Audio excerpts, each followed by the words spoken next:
इस वक्त हम दिल्ली के एम्स के बाहर मौजूद हैं और यहाँ पर हड़ताल डॉक्टर्स की लगातार कई दिनों से चल रही है। हड़ताल का असर मरीजों पर भी, लेकिन आखिर डॉक्टर हड़ताल पर क्यों हैं? उनकी जो मांग है वो सीपीए को लेकर है, सेंट्रल प्रोटेक्शन एक्ट को लेकर है और सबसे बड़ी बात यह हड़ताल हो रही है कलकत्ता में आरजीकर मेडिकल कॉलेज में महिला डॉक्टर के साथ दरिंदगी और हत्या के मामले में।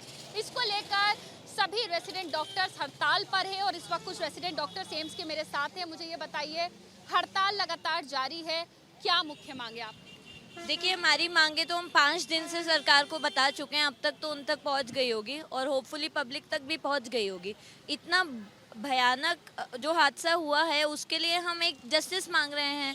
साथ साथ हम ओवरऑल रोज़ ये सब मामले हो रहे हैं तो हमें कुछ तो इलाज निकालना पड़ेगा ना इसके लिए।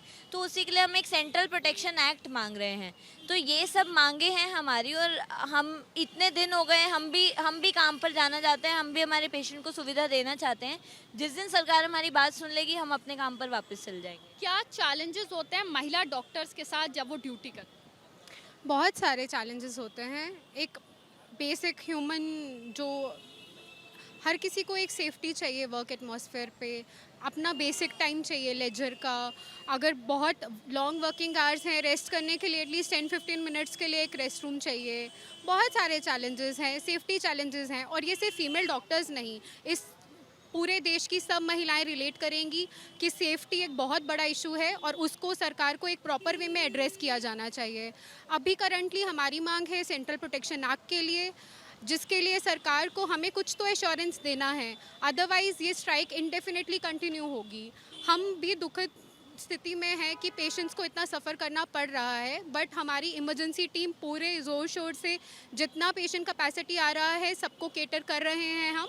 लेकिन मुझे चैलेंजेस के बारे में उन्होंने बताया कि डॉक्टर्स के साथ, खास तौर से महिला डॉक्टर्स के साथ क्या चैलेंजेस होते हैं ऑन ड्यूटी।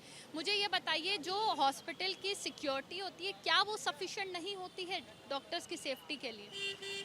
अगर हॉस्टल में हर टाइम पे जैसे 24 आवर्स है, अलग अलग अपॉइंटेड है, डे ड्यूटी और night duty security guard, important points कुछ होते हैं, चेक पॉइंट्स जहाँ पे ज़्यादा सन्नाटा होता है या लोग बाग नहीं होते, वहाँ पे अगर सिक्योरिटी है तो बिल्कुल ये कवर हो पाएगा और वही हमारी मांग है। और तो देखिए, मुझे ये बताइए कि हड़ताल लगातार जारी है, असर मरीजों पर भी होता है, डॉक्टर्स क्या सोचते हैं?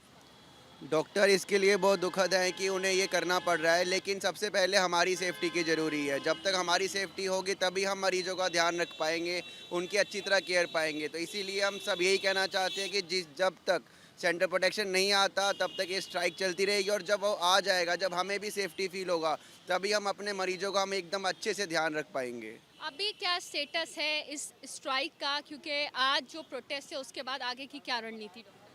देखिए, अभी तक तो हम अपने अपने अस्पतालों से ये स्ट्राइक करने की कोशिश कर रहे हैं, बट लग रहा है हमारी आवाज़ पहुंच नहीं रही है। तो अब दिल्ली एक आवाज़ इकट्ठा करना चाह रहा है और आज हम वही कोशिश कर रहे हैं कि दिल्ली एक साथ मिलकर सब डॉक्टर्स आएँ और अपनी आवाज़ पहुंचाएं। ठीक है, तो देखिए, एक तरफ डॉक्टर्स हैं जो कि कह रहे हैं कि उनकी सेफ्टी और सिक्योरिटी बहुत ज़्यादा ज़रूरी है और उनको सेफ्टी सिक्योरिटी मिलेगी तो वो काम अच्छे से कर पाएंगे, सेफ सिक्योर इन्वायरमेंट में काम कर पाएंगे। तो दूसरी तरफ कुछ मरीज़ हैं, उन मरीज़ों से मैं बात करना चाहती हूँ कि अगर उन्होंने आज एम्स में दिखाया है तो आखिर आप क्या एम्स में दिखाने के लिए आई थी? क्या रहा यहाँ सिचुएशन? यहाँ तो सब कुछ बढ़िया है मैम, दिखाने में भी जो भी परेशानी है सब मसला हल हो जाता है। क्या इलाज में देरी वगैरह या डॉक्टरों की हड़ताल का कोई असर आपको देखने के लिए मिला? जी, मैं अपनी सास को लेके आई हुई थी, उन्हें भी दिखाई, फिर चली गई। सोचे सब बोलने लगे अभी डॉक्टर, बड़े बड़े डॉक्टर सब हड़ताल पे है, तो फिर मैं चली गई। डॉक्टरों की हड़ताल का असर मरीजों पर ज़रूर होता हुआ दिख रहा है। देखिए, पीछे जो हैं वो कुछ मरीज़ हैं, उनसे बात करते हैं यहाँ पर, क्योंकि अस्पताल के बाहर मरीज़ परेशान हाल दिख रहे हैं। मुझे ये बताइए कि आप जो हैं कब से यहाँ आई हुई हो और क्या समस्या है, क्या बताया गया आपको? मुझे आपकी मेरी पहले भी बात हुई है। मैं 9 बजे सुबह मॉर्निंग में आई हूँ, ठीक है। उन्होंने मुझे बोला है कि अभी आपको नेक्स्ट मंथ ही आना पड़ेगा। स्ट्राइक कब तक चलेगी वी डोंट नो, आप लोग टीवी देखते रहिएगा, अपडेट आपको मिलती रहेगी। आपने मुझे ये भी बताया था अभी कुछ देर पहले कि आप 1 साल से लगातार आ रही हैं, लेकिन सबसे ज़्यादा परेशानी आपको अब? यस, मेरे को सबसे ज़्यादा परेशानी आज के दिन हुई है, ठीक है। सुबह सुबह जब मैं आई हूँ 2 से 3 बार मैंने कंफर्म किया है कि मेरा आज अल्ट्रासाउंड प्लीज़ कर दीजिए, क्योंकि एक प्रॉपर डे होता है, एक साइकिल होती है हम लोग की वुमेंस की, तो उस साइकिल में क्योंकि फिर हम नहीं तो मुझे नेक्स्ट मंथ का पूरा वेट करना पड़ेगा। तो अगले महीने के लिए कहा गया। यस, जब वो मेरी साइकिल एक पूरी प्रॉपर कंप्लीट होगी तब आना पड़ेगा। ऐसी मैं नहीं, ऐसी इतनी परेशानी हड़ताल की वजह से मरीज बहुत ज़्यादा हो रही है। एज़ यू नो कि आप देख ही रहे हैं, भीड़ ही भीड़ है बहुत तरफ, चारों तरफ। और अंदर हॉस्पिटल क्योंकि इतनी भीड़ अंदर नहीं है, अंदर वो लोग क्योंकि रिजेक्ट ही कर रहे हैं, वो सब लोग को डिक्लाइन ही कर रहे हैं, डिनाइड ही कर रहे हैं कि हम लोग नहीं देख पाएंगे आज, क्योंकि अभी वही चल रही है, हड़ताल चल रही है। हड़ताल का असर मरीजों पर साफ तौर से होता हुआ दिख रहा है। ये दिल्ली का एम्स है, जहां पर न सिर्फ दिल्ली से बल्कि देश भर से मरीज पहुंचते हैं, दिखाते हैं और यहां पर एक दिन में कई हजार मरीज जो हैं वो आते हैं।